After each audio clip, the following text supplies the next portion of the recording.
Vanity Fair apparently released our next line of leading actors. Well, not mine. We got 12 people here, and I think at a push, we keep 7. Glenn Powell, Michael B. Jordan, Austin Butler are 100% keeps. Those ones are correct, definitely. And in a rung below that, I think, yeah, Jeremy Allen White, I think he's getting to that social reckoning. Just had his music biopic. He's got his fucking Calvin Klein billboards all over New York. Jonathan Bailey, I guess I'll keep as well. Every time I'm at work, I feel like I hear people lusting over Jonathan Bailey. Wicked for Good's coming out. Seems a little underwhelming, but I feel like he will stay booked and busy. I'll allow that. And then the wrong just below that, I actually will keep Harris Dickinson because I think he is one of those names who's still not household, but I do see sticking around. Was lead opposite Nicole Kidman in Baby Girl. Was great in Iron Claw. He's one of the Beatles coming up. And then, I mean, one of the best actors on here, but just is he a leader man? Paul Mescal. I mean, he had the Gladiator. People were saying, one and done, that's it. We don't want to see no more. But undeniably, he's going to keep being cast as a leading man in things. And he's going to win an Oscar or two in his life. So, like, I'd keep him as well.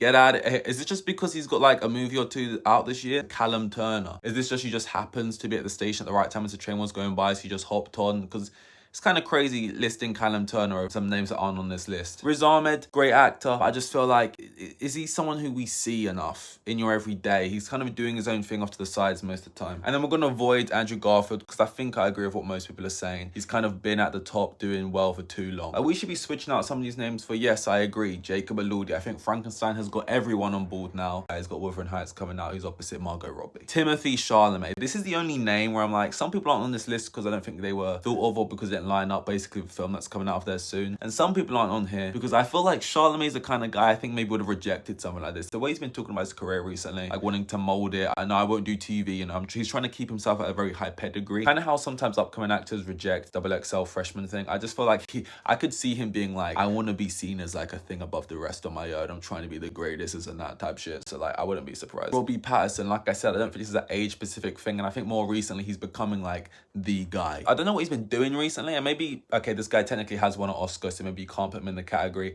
But Daniel Kaluuya, A$AP Rocky's in here. So I'm just going to, you know, again, and here's a name for my final slot, which would sound like a hot take, but at one point really wasn't. Tom Holland. You know, he was kind of like pushed, kind of forced, like, you will be a leading man. We will say you're in the conversation for roles you're 30 years too young for. Sure, not many great things outside of Spider-Man, and some people would just call that, you know, whatever Marvel movies. But can we deny he's going to be in the Odyssey? Sure, he's not the lead, that's Matt Damon, but he's Matt Damon's son. He's also going to be playing brothers with Austin Butler in American Speed. I mean, things could be turning around for Tom Holland. He used to be put in these kind of lists all the time. But if not, I mean, you got people like Damson Idris. He's going to be in big movies. Maybe they won't all be good movies, but he's going to be in big movies. He's that kind of guy.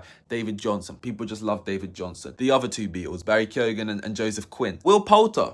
You know, again, he's maybe not